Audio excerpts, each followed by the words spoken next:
1975 में इमरजेंसी गलत फैसला था, लेकिन इंदिरा गांधी ने चुनाव कराए और हार को स्वीकार किया। खुलकर मीडिया के सामने आई, सवालों का सामना किया, जवाब दिया। आज के दौर में कहीं कोई प्रेस कॉन्फ्रेंस की दस्तक आपको सुनाई देती है? किसी बड़ी असफलता पर या किसी बड़ी जीत पर कोई प्रेस कॉन्फ्रेंस आपने सुनी, सवाल जवाब सुने, एक के बाद एक काउंटर क्वेश्चन लिए गए, ऐसा कहीं आपको देखने को मिला? किसी टीवी ने इसको लाइव दिखाया हो या रिकॉर्डेड दिखाया हो? नहीं। साहस की तुलना की जा रही है और साहस में कौन कितना आगे है, यह बहुत महत्वपूर्ण है। और जो फैसले लिए गए संवैधानिक तौर पर उसकी इजाजत थी, इसलिए लिए गए। अशोक कुमार पांडे, उन्होंने लिखा कि इमरजेंसी को 50 साल हो गए, इंदिरा गांधी को मरे 41 साल हो गए और उमर खालिद को जेल गए 5 साल हो गए। ना मुकदमा, ना सुनवाई, ना कुछ और, सिर्फ जेल। ये किस लोकतंत्र में होता है? क्या ये लोकतांत्रिक व्यवस्था में इमरजेंसी नहीं है? उमर खालिद, गुलफिशा, फातिमा, खालिद सैफी, सैकड़ों नौजवान हैं जिन्होंने सरकार की नीति का विरोध किया, सरकार के एक बिल का विरोध किया, सरकार की एक मंशा का विरोध किया, और विरोध डेमोक्रेटिक राइट था, हिंसक नहीं था। इसकी वजह से उन्हें जेल में जाना पड़ा बिना सुनवाई के। 5-5 साल हो गए। सुप्रीम कोर्ट की जेल, अपवाद और जमानत नियम, यह शब्दावली थी। क्या हुआ इसका? सीजीआई ने तो बहुत बौद्धिक तौर पर, इंटेलेक्चुअल तौर पर इसे कहा था। कोई नतीजा निकला इसका? नहीं। मामला जीरो। क्या यह लोकतंत्र है? सवाल आपके लिए। आदेश रावल ने लिखा कि इंदिरा गांधी ने इमरजेंसी लगाई, बहुत गलत किया। बावजूद इसके कई बड़े नेता आज इंदिरा गांधी जैसा बनना चाहते हैं, खुद को इतिहास में इंदिरा जैसा बड़ा दिखाना चाहते हैं, बड़ा बनाना चाहते हैं, अपना इतिहास खुद लिख रहे हैं ताकि जब भी भविष्य में चर्चा हो तो तुलना इंदिरा गांधी से हो सके। इंदिरा गांधी जिसने पाकिस्तान के 2 टुकड़े कर दिए, खुद भी उसी तुर्रे में आगे बढ़े थे लेकिन वापस आ गए। मुकेश कुमार ने लिखा कि इमरजेंसी के विरोध में संपूर्ण क्रांति का नारा दिया गया था, मगर वो संपूर्ण भ्रांति साबित हुई। कोई क्रांति नहीं हुई, कोई परिवर्तन नहीं हुआ।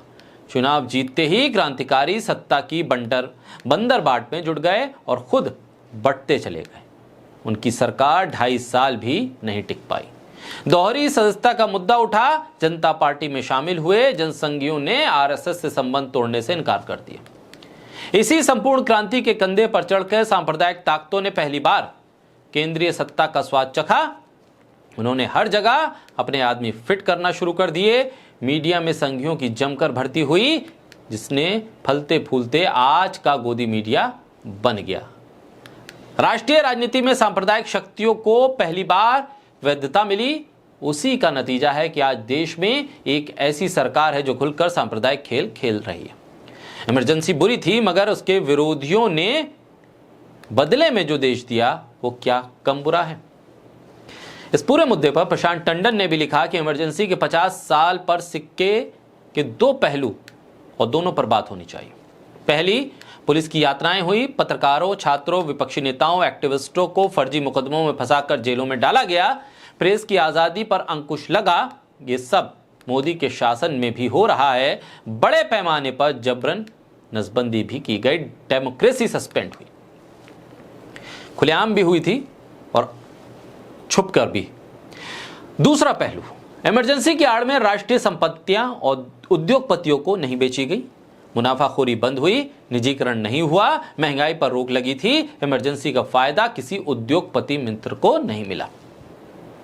वरिष्ठ वकील हैं प्रशांत भूषण, उन्होंने लिखा, today as BJP remembers the emergency of 1975, it close its eye to the undeclared emergency of today. Fundamental right of equality, speech, protest and life liberty are being violated with impunity. Agencies like ED, CBI, IT, IB and NIA have been weaponized against the opposition. The judiciary has lost much of its independence. The media has been made too cruel. The Election Commission CAG, Lokpal, NHRC has become tools of the government.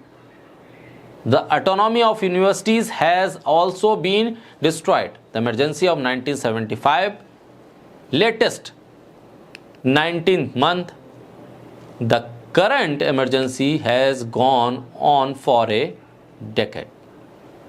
अपनी अपनी राय है, लेकिन लोकतंत्र की यही खूबसूरती है और यही विशेषता है कि आप इस लोकतांत्रिक व्यवस्था में इमरजेंसी के दौर से भी गुजरे तो भी सवाल करना ना भूलें।